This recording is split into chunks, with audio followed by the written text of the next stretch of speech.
Martinho Lutero, o grande reformador, 1483-1546.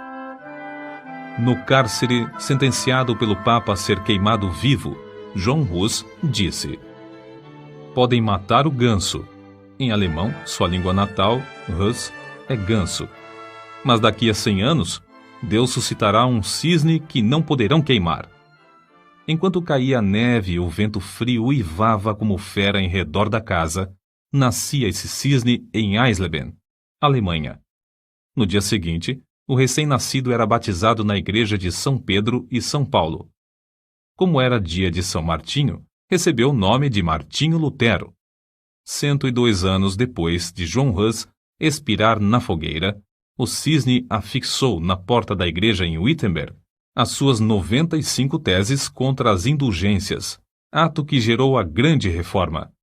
João Hus enganara-se em apenas 2 anos na sua predição. Para dar o valor devido à obra de Martinho Lutero, é necessário conhecer algo das trevas e confusão dos tempos em que nasceu. Calcula-se que, pelo menos, 1 milhão de albigenses foram mortos na França, a fim de cumprir a ordem do Papa de que esses hereges fossem cruelmente exterminados. Wycliffe, a estrela da alva da Reforma, traduzira a Bíblia para a língua inglesa. João Hus, discípulo de Wycliffe, morrera na fogueira, na Boêmia, suplicando ao Senhor que perdoasse os seus perseguidores. Jerônimo de Praga, companheiro de Hus, e também erudito, sofrera o mesmo suplício, cantando hinos nas chamas até o último suspiro. João Essalha, notável pregador de Erfurt, fora preso por ensinar que a salvação é pela graça. Seu frágil corpo fora metido entre ferros, onde morreu 4 anos antes do nascimento de Lutero. Na Itália, 15 anos depois de Lutero nascer, Savonarola, homem dedicado a Deus e fiel pregador da palavra, foi enforcado e seu corpo reduzido a cinzas, por ordem da Igreja Romana. Em tempos assim, nasceu Martinho Lutero. Como muitos dos mais célebres entre os homens, era de família pobre. Dizia ele: sou filho de camponeses. Meu pai, meu avô e meu bisavô eram verdadeiros camponeses. A isso acrescentava: há tanta razão para vangloriarmos-nos de nossa ascendência quanto há para o diabo se orgulhar da sua linhagem angélica. Para vestir, alimentar e educar seus 7 filhos, os pais de Martinho esforçavam-se incansavelmente. O pai trabalhava nas minas de cobre, a mãe, além do serviço doméstico, trazia lenha às costas da floresta. Os pais não somente se interessavam pelo desenvolvimento físico e intelectual dos filhos, mas também pelo espiritual. Quando Martinho chegou à idade de compreender, seu pai ensinou-o a ajoelhar-se ao lado da sua cama à noite e rogava a Deus que fizesse o menino lembrar-se do nome de seu Criador. Eclesiastes, capítulo 12, versículo 1. Sua mãe era sincera e devota. Ensinou seus filhos a considerar todos os monges como homens santos e a sentir todas as transgressões dos regulamentos da Igreja como transgressões das leis de Deus. Martinho aprendeu a recitar os 10 mandamentos e a oração do Pai Nosso, a respeitar a Santa Sé na distante e sagrada Roma e a olhar, tremendo, para qualquer osso ou fragmento de roupa que tivesse pertencido a algum santo. A base da sua religião formava-se mais em que Deus é um juiz vingativo do que um amigo de crianças. Mateus, capítulo 19, versículos 13 ao 15. Quando já adulto, Lutero escreveu: estremecia e tornava-me pálido ao ouvir alguém mencionar o nome de Cristo, porque fui ensinado a considerá-lo como um juiz encolerizado. Fomos ensinados que devíamos, nós mesmos, fazer propiciação por nossos pecados, que não podemos fazer compensação suficiente por nossa culpa, que é necessário recorrer aos santos dos céus e clamar a Maria para desviar de nós a ira de Cristo. O pai de Martinho, satisfeitíssimo pelos trabalhos escolares do filho, na vila onde morava, mandou-o, aos 13 anos, para a escola franciscana na cidade de Magdeburgo. O moço apresentava-se frequentemente no confessionário, onde o padre lhe impunha penitências e o obrigava a praticar boas obras para obter a absolvição. Esforçava-se incessantemente para adquirir o favor de Deus pela piedade, desejo esse que o levou mais tarde à vida em convento. Para conseguir a sua subsistência em Magdeburgo, Martinho era obrigado a esmolar pelas ruas, cantando canções de porta em porta. Seus pais, achando que em Eisenach passaria melhor, mandaram-no estudar nessa cidade, onde moravam parentes de sua mãe. Esses parentes, porém, não auxiliaram, e o moço continuou a mendigar o pão. Quando estava a ponto de abandonar os estudos e começar a trabalhar com as mãos, certa senhora de recursos, Dona Úrsula Cota, atraída por suas orações na igreja e comovida pela humilde maneira de receber quaisquer restos de comida nas portas das casas, acolheu-o entre a família. Pela primeira vez, Lutero experimentara fartura. Mais tarde, ele referiu-se a Eisenach como a cidade bem amada. Quando Lutero se tornou famoso, recebeu em sua casa, em Wittenberg, um dos filhos da família Cotta, que cursava naquela cidade. Domiciliado na casa da sua extremosa mãe adotiva, Dona Úrsula, Martinho desenvolveu-se rapidamente, recebendo uma sólida educação. Seu mestre, João Trebúnius, era homem culto e de métodos esmerados.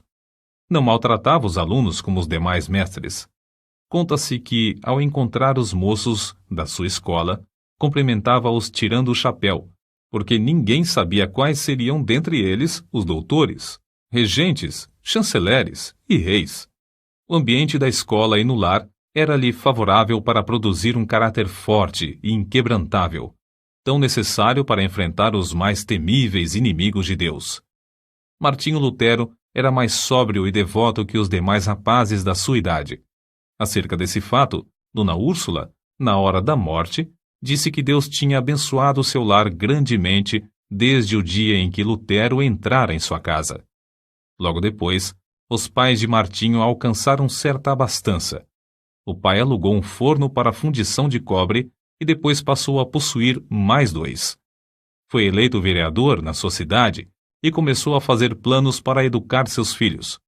Mas Martinho nunca se envergonhou dos dias da sua provação e miséria. Antes, reconhecia que fora a mão de Deus dirigindo-o e qualificando-o para a sua grande obra. Como poderia alguém, depois de homem feito, encarar fiel e destacadamente as vicissitudes da vida, se não aprendesse por experiência enquanto jovem? Aos 18 anos, Martinho ansiava estudar numa universidade. Seu pai, reconhecendo a idoneidade do filho, enviou-o a Erfurt, o centro intelectual do país, onde cursavam mais de 1000 estudantes. O moço estudou com tanto afinco que, no fim do 3º semestre, obteve o grau de bacharel em filosofia. Com a idade de 21 anos, alcançou o 2º grau acadêmico e o de doutor em filosofia. Os estudantes, professores e autoridades prestaram-lhe significativa homenagem. Havia, dentro dos muros de Erfurt, 100 prédios que pertenciam à igreja, inclusive 8 conventos. Havia também uma importante biblioteca que pertencia à universidade, e ali Lutero passava todo o tempo de que podia dispor. Sempre suplicava fervorosamente a Deus que o abençoasse nos estudos. Dizia ele: orar bem. Acerca dele, escreveu certo colega: cada manhã ele precede seus estudos com uma visita à igreja e uma prece a Deus. Seu pai, desejoso de que seu filho se formasse em direito e se tornasse célebre, comprou-lhe a caríssima obra Corpus Juris. Mas a alma de Lutero suspirava por Deus, acima de todas as coisas. Vários acontecimentos influenciaram-no a entrar para a vida monástica, passo que entristeceu profundamente seu pai e horrorizou seus companheiros de universidade. Primeiro, achou na biblioteca o maravilhoso livro dos livros, a Bíblia completa, em latim. Até aquela ocasião, supunha que as pequenas porções escolhidas pela igreja para serem lidas aos domingos constituíssem o todo da palavra de Deus. Depois de uma longa leitura, exclamou: "Oh, se a providência me desse um livro como este só para mim!" Continuando a ler as Escrituras, seu coração começou a perceber a luz e a sua alma a sentir ainda mais sede de Deus. A essa altura, quando se bacharelou, os estudos custaram-lhe uma doença que o levou às portas da morte. Assim, a fome pela palavra de Deus ficou ainda mais enraizada no coração de Lutero. Algum tempo depois da sua enfermidade, em viagem para visitar a família, sofreu um golpe de espada e 2 vezes quase morreu antes que um cirurgião pudesse tratar-lhe a ferida. Para Lutero, a salvação da sua alma ultrapassava qualquer outro anelo. Certo dia, um de seus íntimos amigos da universidade foi assassinado. Ah! Exclamou Lutero, horrorizado. O que seria de mim se eu tivesse sido chamado desta para outra vida tão inopinadamente? Mas, de todos esses acontecimentos, o que mais o abalou em espírito foi o que experimentou durante uma terrível tempestade quando voltava de visitar seus pais. Não havia abrigo próximo. Os céus estavam em brasa. Os raios rasgavam as nuvens a cada instante. De repente, um raio caiu ao seu lado. Lutero, tomado de grande susto e sentindo-se perto do inferno, prostrou-se gritando: Santana, salva-me, e tornar-me-ei monge. Lutero chamava esse incidente a minha estrada, caminho de Damasco, e não tardou em cumprir a sua promessa feita a Santana. Convidou então os seus colegas para cearem com ele. Depois da refeição, enquanto eles se divertiam com palestras e música, repentinamente anunciou-lhes que dali em diante poderiam considerá-lo como morto, pois ia entrar para o convento. Debalde os seus companheiros procuraram dissuadi-lo do seu plano. Na escuridão daquela mesma noite, o moço, antes de completar 22 anos, dirigiu-se ao convento dos agostinianos e bateu. A porta abriu-se e Lutero entrou. O professor admirado e festejado, a glória da universidade, aquele que passara os dias e as noites curvado sobre os livros, tornara-se irmão agostiniano. O mosteiro dos agostinianos era o melhor dos claustros de Erfurt. Seus monges eram os pregadores da cidade, estimados por suas obras entre os pobres e oprimidos. Nunca houve naquele convento um monge mais submisso, mais devoto, mais piedoso do que Martinho Lutero. Submetia-se aos serviços mais humildes, como o de porteiro, coveiro, varredor da igreja e das celas dos monges. Não recusava mendigar o pão cotidiano para o convento nas ruas de Erfurt. Durante o ano de noviciado, antes de Lutero ser feito monge, seus amigos fizeram tudo para dissuadi-lo de confirmar esse passo. Os companheiros, os quais convidara para a ceia e anunciara a intenção de ser monge, ficaram no portão do convento 2 dias, esperando que ele voltasse. Seu pai, vendo que seus rogos eram inúteis e que todos os seus anelantes planos acerca do filho iam fracassar, quase enlouqueceu. Assim se justificou Lutero. Fiz a promessa a Santana para salvar a minha alma. Entrei para o convento e aceitei esse estado espiritual somente para servir a Deus e ser-lhe agradável durante a eternidade. Quão grande, porém, era a sua ilusão. Depois de procurar crucificar a carne pelos jejuns prolongados, pelas privações mais severas e com vigílias sem conta, achou que, embora encarcerado na sua cela, tinha ainda de lutar contra os maus pensamentos. Sua alma clamava: dá-me santidade ou morro por toda a eternidade. Leva-me ao rio de água pura, e não a estes mananciais de águas poluídas. Traze-me as águas da vida, que saem do trono de Deus.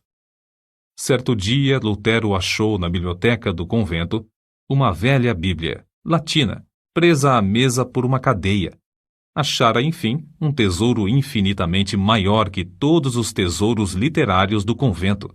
Ficou tão embevecido que, durante semanas inteiras, deixou de repetir as orações diurnas da ordem. Então, despertado pelas vozes da sua consciência, arrependeu-se de seu desleixo. Era tanto o remorso que não podia dormir. Apressou-se a reparar o seu erro. Fê-lo com tanto anseio que não se lembrava de alimentar-se.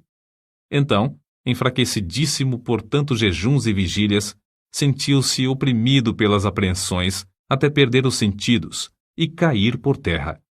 Aí os outros monges o acharam, admirados novamente de sua excepcional piedade. Lutero somente voltou a si depois de um grupo de coristas o haver rodeado, cantando. A suave harmonia penetrou-lhe o coração e despertou o seu espírito. Ainda assim, lhe faltava a paz perpétua para a alma. Ainda não havia ouvido cantar o coro celestial. Glória a Deus nas alturas, paz na terra, boa vontade para com os homens. Nessa altura, o vigário-geral da ordem agostiniana, Staupitz, visitou o convento. Era homem de grande discernimento e devoção enraizada. Compreendendo logo o problema do jovem monge, ofereceu-lhe uma Bíblia na qual Lutero leu que o justo viverá da fé. Por quanto tempo tinha ele anelado! Oh, se Deus me desse um livro destes só para mim! Agora ele o possuía. Na Bíblia achou grande consolação, mas a leitura não podia completar-se em um dia. Ficou mais determinado do que nunca a alcançar paz para sua alma, na vida monástica, jejuando e passando noites a fio sem dormir. Gravemente enfermo, exclamou: os meus pecados, os meus pecados!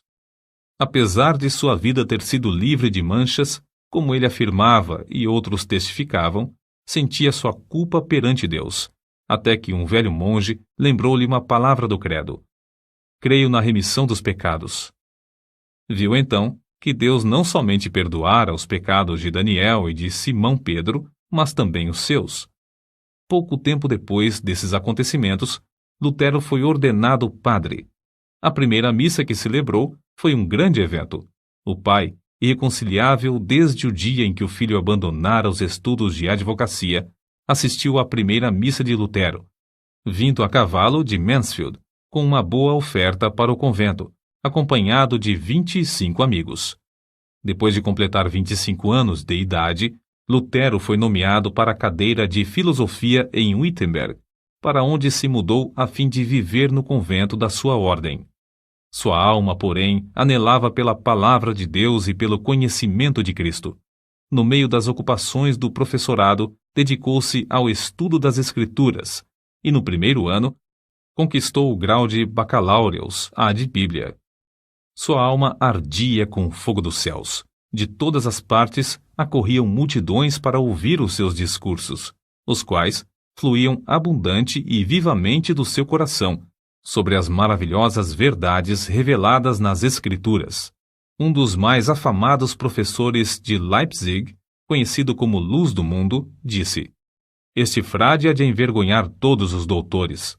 Há de propalar uma doutrina nova e reformar toda a igreja, porque ele se baseia na palavra de Cristo, palavra à qual ninguém no mundo pode resistir e que ninguém pode refutar, mesmo atacando-a com todas as armas da filosofia. Um dos pontos iluminantes da biografia de Lutero é a sua visita a Roma. Havia surgido uma disputa renhida entre 7 conventos dos agostinianos, os quais decidiram deixar os pontos de dissidência para o Papa resolver. Lutero, sendo o homem mais hábil e eloquente, além de altamente apreciado e respeitado por todos os que o conheciam, foi escolhido para representar o seu convento em Roma. Fez a viagem a pé, acompanhado de outro monge. Nesse tempo, Lutero ainda continuava a dedicar-se fiel e inteiramente à Igreja Romana. Quando, por fim, chegaram ao ponto da estrada onde se avistava a famosa cidade, Lutero caiu em terra e exclamou: saúdo-te, santa cidade! Os 2 monges passaram um mês em Roma, visitando os vários santuários e os lugares de peregrinação. Lutero celebrou missa 10 vezes. Lastimou, ao mesmo tempo, que seus pais ainda não tivessem morrido a fim de poder resgatá-los do purgatório. Um dia, subindo a santa escada de joelhos, desejando a indulgência que o chefe da igreja prometia por esse ato, ressoaram nos seus ouvidos, como voz de trovão, as palavras de Deus: o justo viverá da fé. Lutero ergueu-se e saiu envergonhado. Depois da corrupção generalizada que viu em Roma, sua alma aderiu à Bíblia mais que nunca. Ao chegar novamente ao seu convento, o vigário-geral insistiu em que desse os passos necessários para obter o título de doutor, com o qual teria o direito de pregar. Lutero, porém, reconhecendo a grande responsabilidade perante Deus e não querendo ceder, disse: Não é de pouca importância que o homem fale em lugar de Deus. Ah, senhor doutor, fazendo isso, me tirais a vida, não resistirei mais que 3 meses. O vigário-geral respondeu-lhe: seja assim, em nome de Deus, pois o Senhor Deus também necessita nos céus de homens dedicados e hábeis. O coração de Lutero, elevado à dignidade de doutor em teologia, abrasava-se ainda mais do desejo de conhecer as Sagradas Escrituras e foi nomeado pregador da cidade de Wittenberg. Os livros que estudou e as margens cheias de anotações que escreveu, em letras miúdas, servem aos eruditos atuais como exemplo de como cuidadosa e minuciosamente estudava tudo em ordem. Acerca da grande transformação da sua vida nesse tempo, ele mesmo escreve: desejando ardentemente compreender as palavras de Paulo, comecei o estudo da Epístola aos Romanos. Porém, logo no primeiro capítulo, consta que a justiça de Deus se revela no Evangelho. Versículos 16 e 17. Eu detestava as palavras a justiça de Deus, porque, conforme foi ensinado, eu a considerava como um atributo do Deus Santo, que o leva a castigar os pecadores. Apesar de viver irrepreensivelmente como monge, a consciência perturbada me mostrava que era pecador perante Deus. Assim, odiava a um Deus justo que castiga os pecadores. Senti-me ferido de consciência, revoltado intimamente. Contudo, voltava sempre para o mesmo versículo, porque queria saber o que Paulo ensinava. Depois de meditar sobre esse ponto durante muitos dias e noites, Deus, na sua graça, me mostrou a palavra: o justo viverá da fé. Vi então que a justiça de Deus, nesta passagem, é a justiça que o homem piedoso recebe de Deus, pela fé como dádiva. Dessa forma, a alma de Lutero saiu da escravidão. A respeito disso, ele mesmo escreveu: então, me achei recém-nascido e no paraíso. Todas as Escrituras tinham para mim outro aspecto. Perscrutava-as para ver tudo quanto ensinam sobre a justiça de Deus. Antes, estas palavras eram-me detestáveis. Agora, as recebo com o mais intenso amor. A passagem me servia como a porta do paraíso. Depois dessa experiência, pregava diariamente. Em certas ocasiões, pregava até 3 vezes ao dia, conforme ele mesmo conta. O que o pasto é para o rebanho, a casa para o homem, o ninho para o passarinho, a penha para a cabra montês, o arroio para o peixe, a Bíblia é para as almas fiéis. A luz do Evangelho, por fim, tomara o lugar das trevas, e a alma de Lutero abrasava por conduzir os seus ouvintes ao Cordeiro de Deus, que tira todo o pecado. Lutero levou o povo a considerar a verdadeira religião, não como uma mera profissão ou sistema de doutrinas, mas como vida em Deus. A oração não era mais um exercício sem sentido, mas o contato do coração com Deus, que cuida de nós com amor indizível. Nos seus sermões, Deus revelou o seu próprio coração a milhares de ouvintes por meio do coração de Lutero. Convidado a pregar durante uma convenção dos agostinianos, não deu uma mensagem doutrinal de sabedoria humana, como se esperava, mas fez um discurso ardente contra a língua maldizente dos monges. Os agostinianos, levados pela mensagem, elegeram-no diretor sobre 11 conventos. Lutero não somente pregava a virtude, mas praticava-a, amando verdadeiramente o próximo. Nesse tempo, a peste vinda do Oriente visitou Wittenberg. Calcula-se que a 4ª parte do povo da Europa, inclusive a metade da população alemã, foi ceifada pela morte.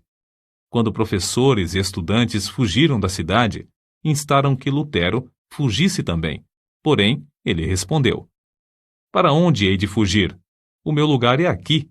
O dever não me permite ausentar-me do meu posto até que aquele que me mandou para aqui me chame. Não que eu deixe de temer a morte, mas espero que o Senhor me dê ânimo.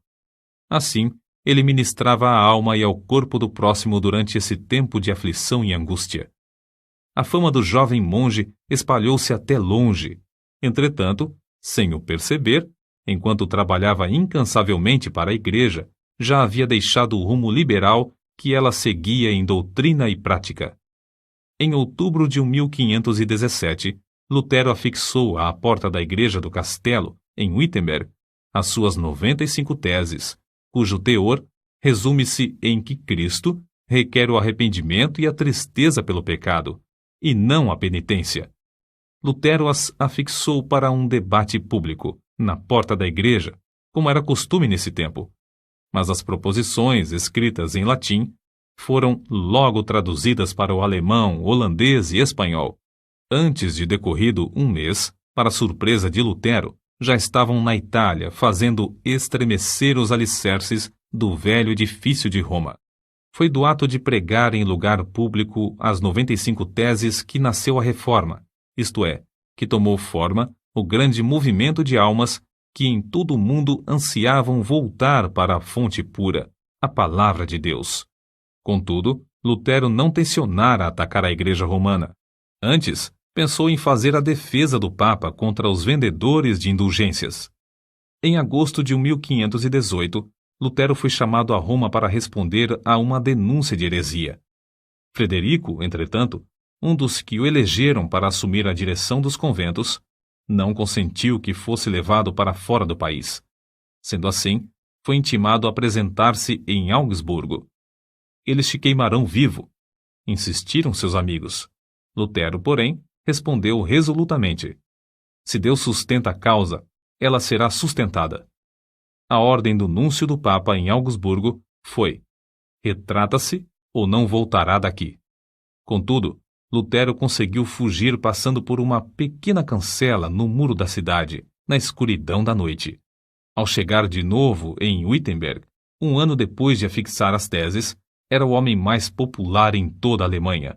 Não havia jornais nesse tempo, mas fluíam da pena de Lutero respostas a todos os seus críticos, as quais eram publicadas em folhetos. O que escreveu dessa forma, hoje seriam 100 volumes. O célebre Erasmo, da Holanda, assim escreveu a Lutero: seus livros estão despertando todo o país. Os mais eminentes da Inglaterra gostam de seus escritos. Quando a bula de excomunhão enviada pelo Papa chegou em Wittenberg, Lutero respondeu com um tratado dirigido ao Papa Leão X, exortando, no nome do Senhor, a que se arrependesse.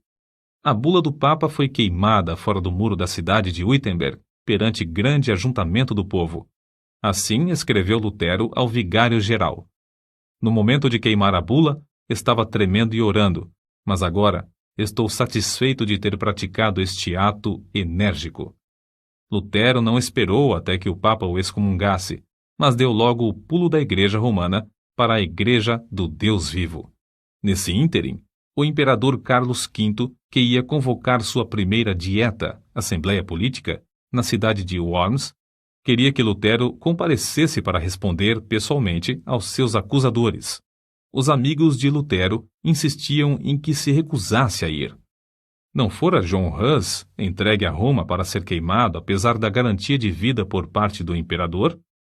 Mas em resposta a todos os que se esforçavam por dissuadi-lo de comparecer perante seus terríveis inimigos, Lutero, fiel à chamada de Deus, respondeu: ainda que haja em Worms tantos demônios quantas sejam as telhas nos telhados, confiando em Deus, eu aí entrarei. Depois de dar ordens acerca do trabalho, no caso de ele não voltar, partiu. Na sua viagem para Worms, o povo afluía em massa para ver o grande homem que teve coragem de desafiar a autoridade do Papa. Embora pregou ao ar livre, porque as igrejas não mais comportavam as multidões que queriam ouvir seus sermões. Ao avistar as torres das igrejas de Worms, levantou-se na carroça em que viajava e cantou o hino de sua autoria, Ein feste Berg, Castelo Forte, que se tornaria o mais famoso da Reforma. Ao entrar, por fim, na cidade, estava acompanhado de uma multidão muito maior do que a que fora ao encontro de Carlos V. No dia seguinte, foi levado perante o imperador, ao lado do qual se achavam o delegado do Papa, 6 eleitores do Império, 25 duques, 8 margraves, 30 cardeais e bispos, 7 embaixadores, os deputados de 10 cidades e grande número de príncipes, condes e barões. É fácil imaginar que o reformador era um homem de grande coragem e de físico forte para enfrentar tantas feras que ansiavam despedaçar-lhe o corpo. A verdade é que passara uma grande parte da vida afastado dos homens, e mais ainda, achava-se fraco da viagem durante a qual foi necessário que um médico o atendesse.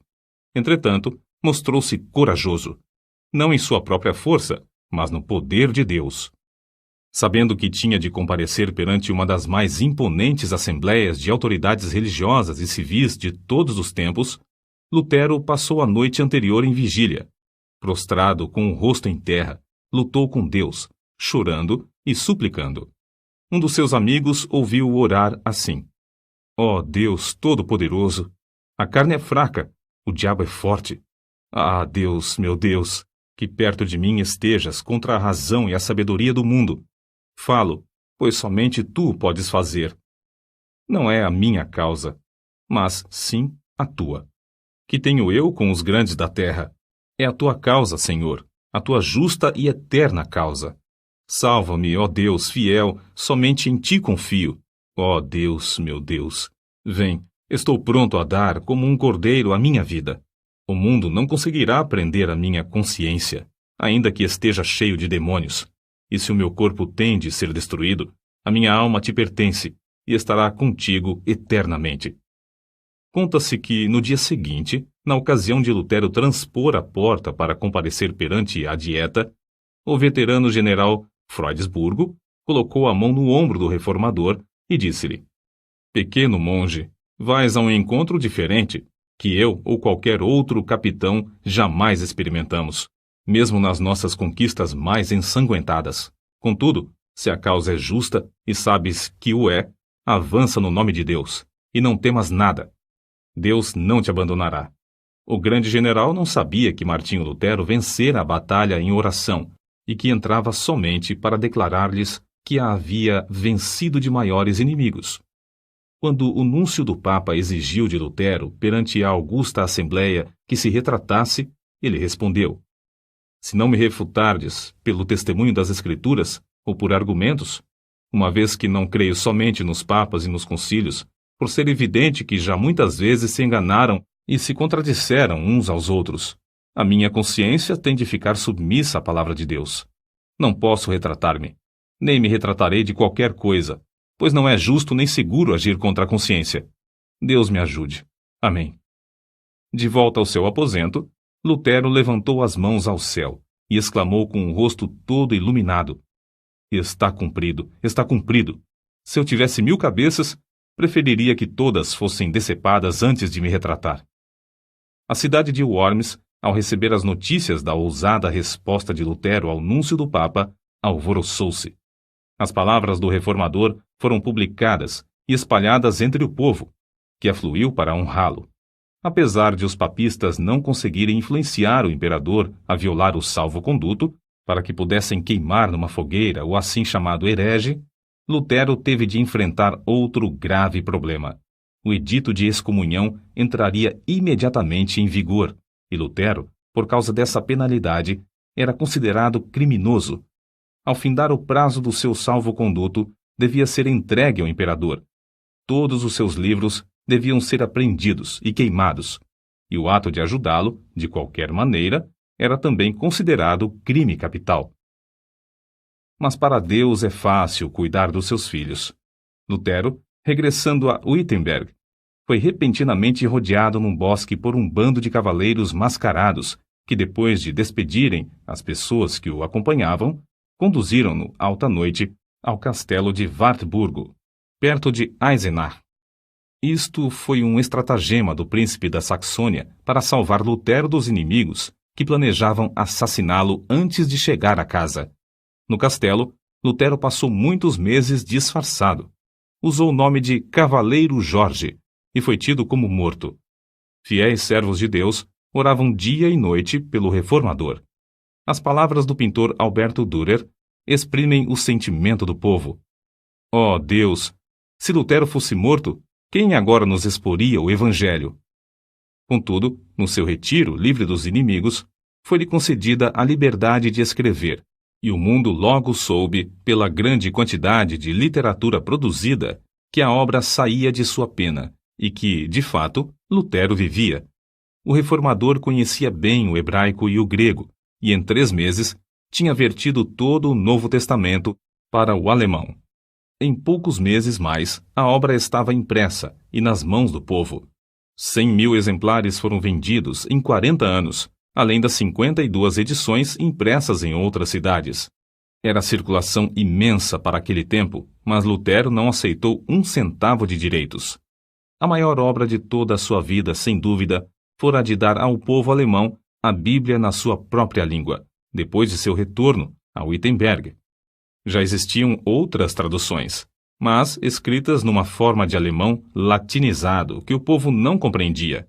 A língua alemã, desse tempo, era um agregado de dialetos, mas Lutero, ao traduzir a Bíblia, deu ao povo a língua que serviu depois a homens como Goethe e Schiller, na elaboração de suas próprias obras. O êxito de Lutero em traduzir as Sagradas Escrituras para o uso das mais humildes verifica-se no fato de que, depois de 4 séculos, sua tradução permanece como a principal. Outra coisa que contribuiu para o êxito da tradução de Lutero é que ele era erudito em hebraico e grego e traduziu direto das línguas originais. Contudo, o valor da sua obra não se baseia tão somente em seus indiscutíveis dotes literários. O que lhe conferiu realidade foi que o reformador conhecia a Bíblia, como ninguém podia conhecê-la, sem primeiro sentir a angústia eterna e achar nas Escrituras a verdadeira e profunda consolação. Lutero conhecia intimamente e amava com sinceridade o autor do livro. O resultado foi que o seu coração abrasou-se com o fogo e poder do Espírito Santo. Foi esse o segredo de ele traduzir tudo para o alemão em tão pouco tempo.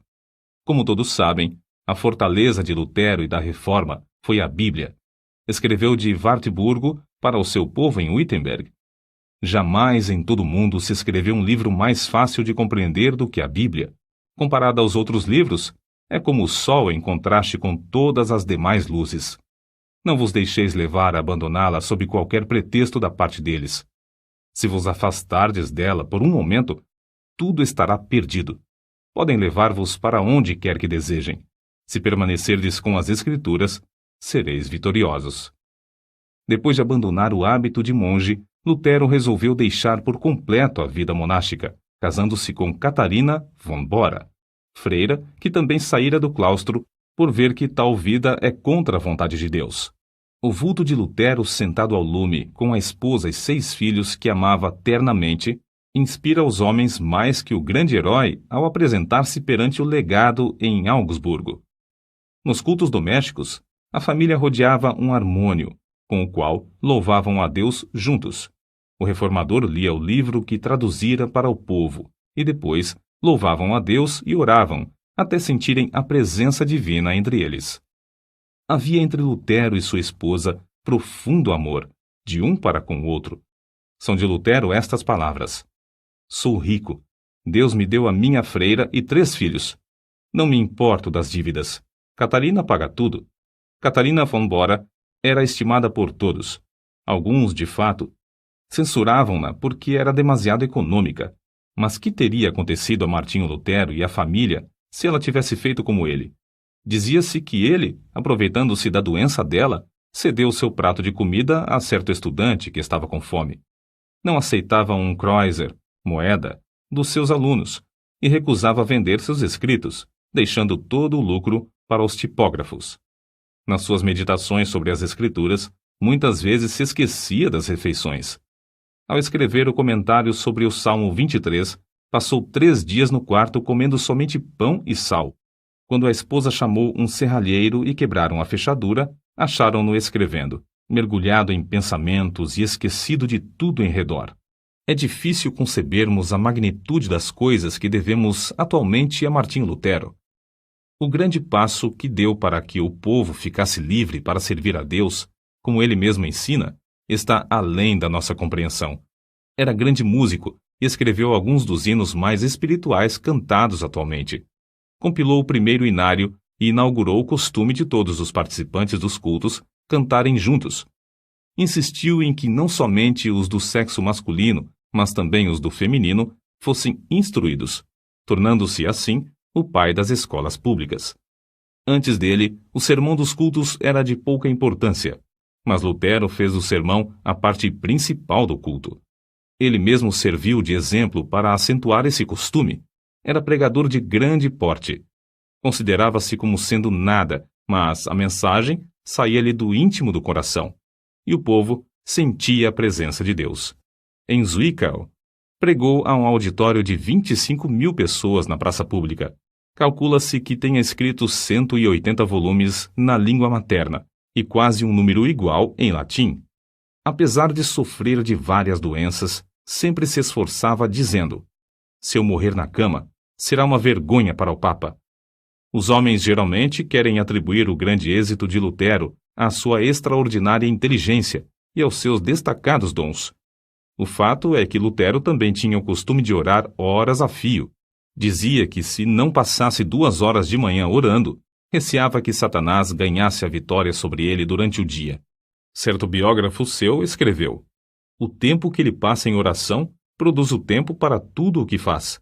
O tempo que passa com a palavra vivificante enche-lhe o coração até transbordar em sermões, correspondência e ensinamentos. Sua esposa contou que as orações de Lutero eram, às vezes, como os pedidos insistentes do seu filhinho Hanschen, confiando na bondade de seu pai. Outras vezes, eram como a luta de um gigante na angústia do combate. Sawyer, autor da História da Igreja Cristã, volume 3, página 406, atesta: Martinho Lutero profetizava, evangelizava, falava línguas e interpretava, revestido de todos os dons do Espírito. Com 62 anos de vida, pregou seu último sermão sobre a seguinte passagem: ocultaste estas coisas aos sábios instruídos e as revelaste aos pequeninos. No mesmo dia, escreveu para a sua querida Catarina: lança o teu cuidado sobre o Senhor, e ele te susterá. Amém. Essas palavras constam da última carta que escreveu. Vivia sempre esperando que o Papa conseguisse executar a repetida ameaça de queimá-lo vivo. Contudo, não era essa a vontade de Deus. Cristo o chamou enquanto sofria de um ataque do coração em Eisleben, cidade onde nascera. São estas as últimas palavras de Lutero: vou render o espírito.